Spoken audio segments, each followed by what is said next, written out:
Hi friends, ಎಲ್ರಿಗೂ ನಮಸ್ಕಾರ. ಇವತ್ತು ನಾವು ನಮ್ಮ ಚಾನಲಲ್ಲಿ ಏನು ರೆಸಿಪಿ ನೋಡ್ತಾ ಇದ್ದೀವಿ ಅಂದರೆ ತುಂಬ ರುಚಿಯಾದಂಥ ಹುರುಳಿಕಾಳು ಮೊಳಕೆ ಕಟ್ಟಿದಂಥ ಸಾಂಬಾರು ಹೇಗೆ ಮಾಡೋದು ನೋಡೋಣ.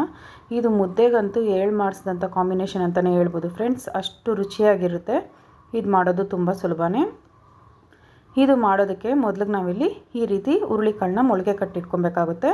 ನೋಡಿ, ಈ ರೀತಿ ಮೊಳಕೆ ಬಂದಿದ್ದರೆ ಮಾತ್ರ ಹುರುಳಿಕಾಳು ತುಂಬ ರುಚಿಯಾಗಿರುತ್ತೆ ಸಾಂಬಾರು ತಿನ್ನೋದಕ್ಕೆ.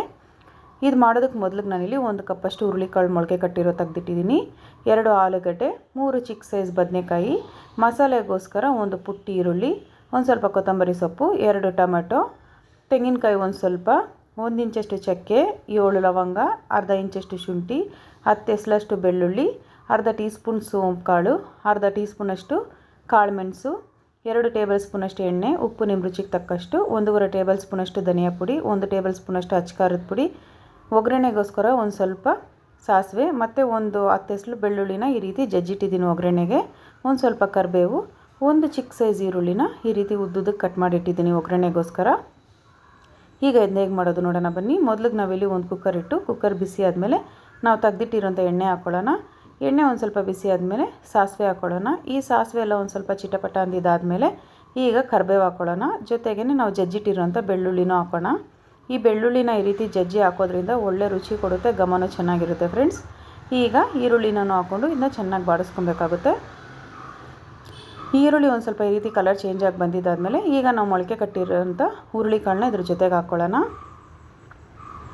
ಈ ಹುರುಳಿಕಾಳನ್ನೆಲ್ಲ ಹಾಕಿ ನಾನು ಒಂದು ಸರಿ ಬಾಡಿಸ್ಕೊಬೇಕಾಗುತ್ತೆ. ನೋಡಿ, ಈ ರೀತಿ ಚೆನ್ನಾಗಿ ಬಾಡಿಸ್ಬಿಟ್ಬಿಡಿ.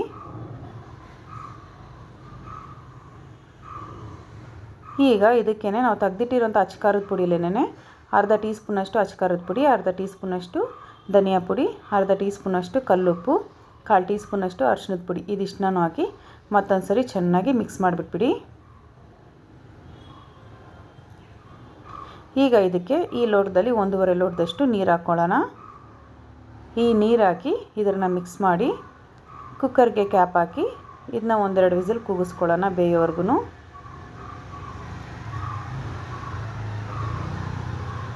ಈಗ ನೋಡಿ ಫ್ರೆಂಡ್ಸ್, 2 ವಿಸಿಲ್ ಬೆಂದಿದ್ದಾಗಿದೆ. ನೋಡಿ ಎಷ್ಟು ಚೆನ್ನಾಗಿದೆ ಅಂತ, ಚೆನ್ನಾಗಿ ಬಂದಿದೆ.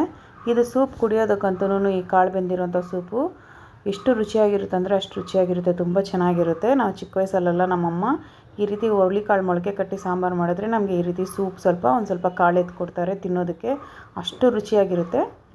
ಈಗ ನೋಡಿ, ಈ ಕಾಳಲ್ಲಿ ಒಂದು ಸ್ವಲ್ಪ ಕಾಳನ್ನ ಮಾತ್ರ ತೆಗೆದು ಈ ರೀತಿ ತಟ್ಟೆಲಿ ಆರಿಸಿಕೊಳ್ಳೋಣ. ಈಗ ನಾವು ತೆಗೆದಿಟ್ಟಿರೋಂಥ ಮಸಾಲೆಗೋಸ್ಕರ ತೆಗೆದಿಟ್ಟಿರೋಂಥ ತೆಂಗಿನಕಾಯಿ ಇದೆಲ್ಲನೂ ಹಾಕಿ, ಜೊತೆಗೇ ನಾವು ತೆಗೆದಿಟ್ಟಿರೋಂಥ ಧನಿಯಾ ಪುಡಿ, ಅಚ್ಚಕಾರದ ಪುಡಿ ಮತ್ತು ನಾವು ಸ್ವಲ್ಪ ತೆಗೆದಿಟ್ಟಿದ್ವಲ್ವ ತಟ್ಟೆಯಲ್ಲಿ ಆ ಹುರುಳಿಕಾಳನ್ನ ಇದ್ರ ಜೊತೆಗೆ ಹಾಕಿ ಇದನ್ನ ಚೆನ್ನಾಗಿ ನೈಸಾಗಿ ರುಬ್ಕೊಳ್ಳೋಣ. ಈಗ ಇನ್ನೊಂದು ಕಡೆ ಕುಕ್ಕರಲ್ಲಿ ನಾವು ತೆಗೆದಿಟ್ಟಿರೋಂಥ ಬದನೆಕಾಯಿ ಆಲೂಗಡ್ಡೆನ ಈ ರೀತಿ ಕಟ್ ಮಾಡಿ ಇದನ್ನು ಸೇರಿಸ್ಕೊಳ್ಳೋಣ. ಸೇರಿಸ್ಕೊಂಡಿದ್ದನ್ನ ಒಂದು ಸರಿ ಚೆನ್ನಾಗಿ ಮಿಕ್ಸ್ ಮಾಡಿಬಿಟ್ಬಿಟ್ಟು ಈಗ ನಾವು ರುಬ್ಬಿರೋಂಥ ಮಸಾಲೆನೂ ಅದ್ರ ಜೊತೆಗೆ ಸೇರಿಸ್ಕೊಳ್ಳೋಣ. ಮಸಾಲೆ ಸೇರಿಸ್ಕೊಂಡು ಒಂದು ಸ್ವಲ್ಪ ನೀರು ಹಾಕ್ಕೊಳ್ಳೋಣ. ಈ ಹುರುಳಿಕಾಳು ಸಾಂಬಾರು ಒಂದು ಸ್ವಲ್ಪ ನೀರಾಗಿದ್ರೇ ರುಚಿ ಚೆನ್ನಾಗಿರುತ್ತೆ ಫ್ರೆಂಡ್ಸ್, ಗಟ್ಟಿ ಇದ್ದರೆ ಚೆನ್ನಾಗಿರಲ್ಲ. ಹಾಗಾಗಿ ಇನ್ನೊಂದು ಸ್ವಲ್ಪ ನೋಡ್ಕೊಂಡು ನೀರು ಹಾಕ್ಕೊಳ್ಳಿ. ನೀರು ಹಾಕ್ಕೊಂಡು ಇದನ್ನ ಚೆನ್ನಾಗಿ ಮಿಕ್ಸ್ ಮಾಡಿಬಿಟ್ಬಿಡಿ. ಈ ತರಕಾರಿ ಎಲ್ಲ ಸ್ವಲ್ಪ ಚೆನ್ನಾಗಿ ಬೇಯಲಿ. ಈಗ ಉಪ್ಪು ನೋಡಿಕೊಂಡು ನಾವು ಕಾಳಿಗೊಂದು ಸ್ವಲ್ಪ ಆಗಿದ್ದೀವಿ, ಈ ಸಾಂಬಾರಿಗೆ ನೋಡ್ಕೊಂಡು ರುಚಿ ನೋಡ್ಕೊಂಡು ಇನ್ನೊಂದು ಸ್ವಲ್ಪ ಹಾಕ್ಕೊಳ್ಳೋಣ. ಹಾಕ್ಕೊಂಡು ಈಗ ಈ ತರಕಾರಿ ಚೆನ್ನಾಗಿ ಬೆಂದು ಬರೋವರೆಗೂ ಕುದೀಲಿ.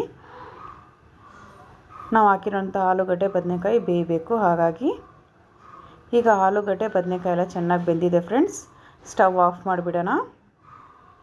ಅಷ್ಟೇ ನೋಡಿ ಫ್ರೆಂಡ್ಸ್, ತುಂಬ ರುಚಿಯಾದಂಥ ಹುರುಳಿಕಾಳು ಮೊಳಕೆ ಕಟ್ಟಿದಂಥ ಸಾಂಬಾರು ರೆಡಿಯಾಗಿದೆ. ಇದು ಮುದ್ದೆಗಂತೂ ತುಂಬಾ ಒಳ್ಳೆ ಕಾಂಬಿನೇಷನು ಫ್ರೆಂಡ್ಸ್. ಅನ್ನದ ಜೊತೆ ಯಾವುದಕ್ಕಾದ್ರೂ ತುಂಬ ಚೆನ್ನಾಗಿರುತ್ತೆ. ನೀವು ಈ ರೆಸಿಪಿನ ತಪ್ಪದೇ ನಿಮ್ಮ ಮನೇಲಿ ಮಾಡಿ ನೋಡಿ.